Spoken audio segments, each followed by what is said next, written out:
तयासी फावली वासना ते निमाली समूळ ज्याची। खऱ्या अर्थाने वासना नष्ट झाली पाहिजे आणि मग ही वासना नष्ट होण्यासाठी या स्कंधामध्ये भक्तराज प्रल्हादाचे चरित्र आले।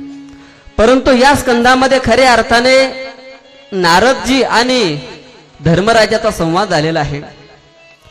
जेव्हा काही योगाने नारदजी धर्मराजाजवळ येतात आणि धर्मराजाजवळ आपले मनोगत व्यक्त केलं, धर्मराजा सुद्धा नारदाला सांगतात की नारदा, की खऱ्या अर्थाने माझ्या मनामध्ये शंका आहे की हा भगवान परमात्मा फक्त दुर्जनाला मारण्यासाठी या ठिकाणी येत आहे, त्यांचं कार्य करण्यासाठी येत आहे। तेव्हा नारदजी सांगतात की नाही, दुर्जनासाठी तर भगवान परमात्मा येतच आहे, परंतु सज्जनासाठी सुद्धा येत आहे। बघा, प्रत्येक अवताराचा तुम्ही आम्ही जर विचार केला, रामप्रभूच्या जीवनाचा जर विचार केला, जेवढा विचार रामप्रभूने शबरीचा केलेला आहे, जेवढा विचार शबरीचा केलेला आहे, त्याही पेक्षा जास्त विचार रावणाचा केलेला आहे। आणि जेवढा विचार रावणाचा केलेला आहे तेवढा तुमचा आमचा केला आहे का? नाही ना केला। तेव्हा नारदजी सांगू लागले की बाळा धर्मराजा, अरे त्यांच्याजवळ भगवान परमात्मा येत आहे, परंतु गुप्त सुद्धा होत आहेत। परंतु तुमचं बघा ना, तुम्ही किती भाग्यवान आहात। ज्ञानोबराय खऱ्या अर्थाने आपल्या एका अभंगामध्ये सांगतात, ज्ञानदेव म्हणे व्यसाची या खुना, द्वारकेचा राणा पांडवा घरी।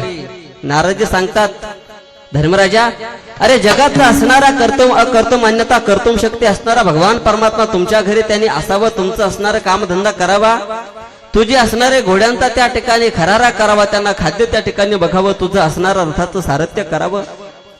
नवे नवे भगवान परमात्म्याने तुमच्या घरातील असणारी उष्टावळी त्या ठिकाणी काढलेली आहे। अजून किती भाग्यवान तुम्ही आहात। भक्तराज प्रल्हादापेक्षा तुम्ही भाग्यवान आहात सांगितलं। आणि पुढील असणारी कथा खऱ्या अर्थाने महाराज सांगतात की बघा, आपण तृतीय स्कंदामध्ये हिरण्याक्षाचा वध केलेला ऐकला, ती कथा आपण श्रवण केली।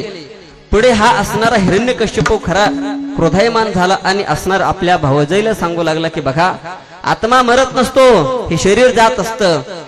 वेदांत सांगू लागला, परंतु तो चुकीच्या वेळेस सांगू लागला। ठीक आहे, आणि या माझ्या भावाच्या मृत्यूचा बदला घेण्यासाठी मी तप करेल आणि त्या असणाऱ्या भगवान विष्णूला खऱ्या अर्थाने ठार करेल, तेव्हाच मी शांत होईल। आणि तो असणारा हिरण्यकश्यप खऱ्या अर्थाने तप करण्याच्या योगाने वनामध्ये निघून जात आहे। परंतु भगवान बृहस्पती जे काही आहे ते पोपटाचं रूप धारण करतात आणि एका वृक्षावरती बसतात। ज्या ठिकाणी हिरण्यकश्यप एका पायावरती उभा राहिला, तप चालू केलं, ओम ब्रह्मदेवाय नमः।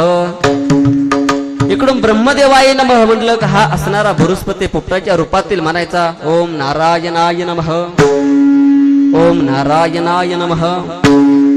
तेव्हा हिरण्यकश्यपूने विचार केला, अरे त्या असणाऱ्या माझ्या दुश्मनाचं नाव माझ्या समोर आलं, ही वेळ अपवित्र आहे। घरी आला, घरी आल्यानंतर पत्नीने विचारलं कयाधू मातेने, पतिदेव कसे काय आलात? तेव्हा असणारा हिरण्यकश्यप सांगू लागला की काय सांगावं तुला।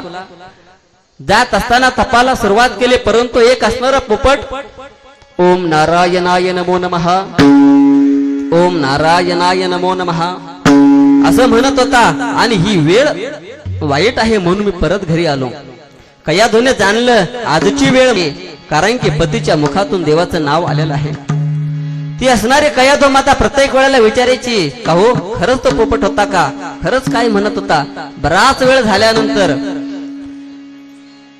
कामुक झालेला हिरण्यकश्यप खऱ्या अर्थाने इच्छा व्यक्त करत आहे, तेव्हा ते असणारे जे काही बीज आहे ते कयाधू मातेच्या उदरामध्ये जात आहे। दुसरा दिवस खऱ्या अर्थाने उजडला, हिरण्यकश्यप वनामध्ये गेला, तप करू लागला। घनघोर असणारा तप खऱ्या अर्थाने फळाला आलं। ब्रह्मदेव प्रगट झाले, विचारलं हिरण्यकश्यप काय पाहिजे मागून घे। तेव्हा हिरण्यकश्यपने मागितलं, देवा मला द्यायचं असेल तर एकच द्या, मला अमर करा। भगवान परमात्म्याने सांगितलं, हे तर माझ्याकडे नाही, मला सुद्धा मरावं लागतं। भगवान विष्णू खऱ्या अर्थाने तो अमर आहे, त्याची आराधना करावी लागेल।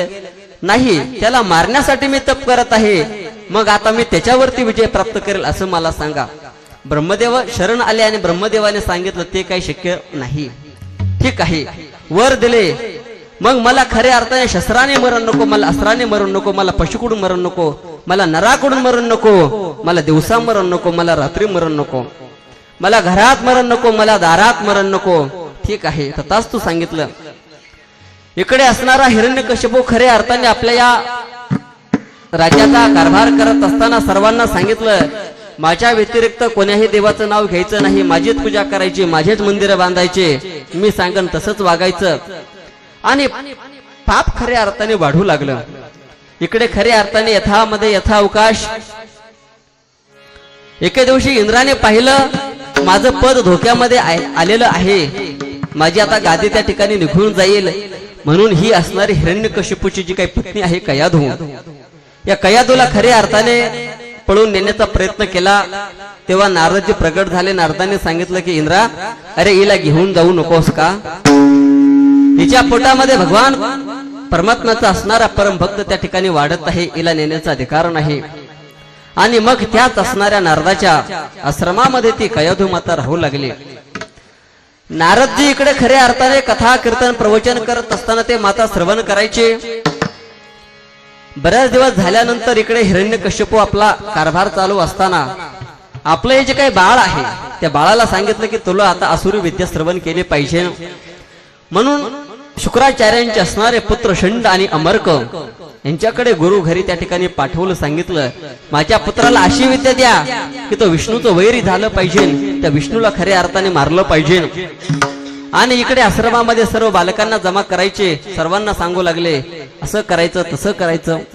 आणि गुरु निघून गेले की संध्याकाळच्या वेळेला भक्त प्रल्हाद सवंगड्याला जवळ करायचे आणि सांगायचे, बाबांनो, अरे हा भगवान परमात्म्याचे आपण भजन केलं पाहिजे, भगवंताचं नामचिंतन केलं पाहिजे, त्याच्याच कृपेने आपल्याला खऱ्या अर्थाने हा देह प्राप्त झालेला आहे, त्याचं नामचिंतन करायचं. बरेच दिवस निघून गेले. हिरण्यकश्यपूने षंड आणि अमर्क यांना बोलवलं आणि विचारलं की महाराज, माझ्या असणाऱ्या पुत्राला काय शिकवलं सांगा. तेव्हा बाळाला बोलवण्यात आलं आणि मांडीवरती घेतलं आणि विचारलं, बाळा काय शिकलास? तेव्हा भक्तराज प्रल्हाद सांगू लागला की बाबा, मला असं वाटतं आपण वनामध्ये जावं. का? तुमचं एवढं मोठं ऐश्वर्य आहे, त्या ऐश्वर्याचा तुम्हाला उपयोग नाही, तुमचं आता वय झालेलं आहे, वनामध्ये जावं, भगवंताची प्राप्ती करून घ्यावी. आणि मला तर संसार करण्यामध्ये रस नाही, आपण दोघेही वनात जाऊ. सांगितलं, मूर्खा, अरे एकदा सांगितलं नाही, त्या विष्णूचं नाव घ्यायचं नाही. षंड आणि अमरकांना बोलव.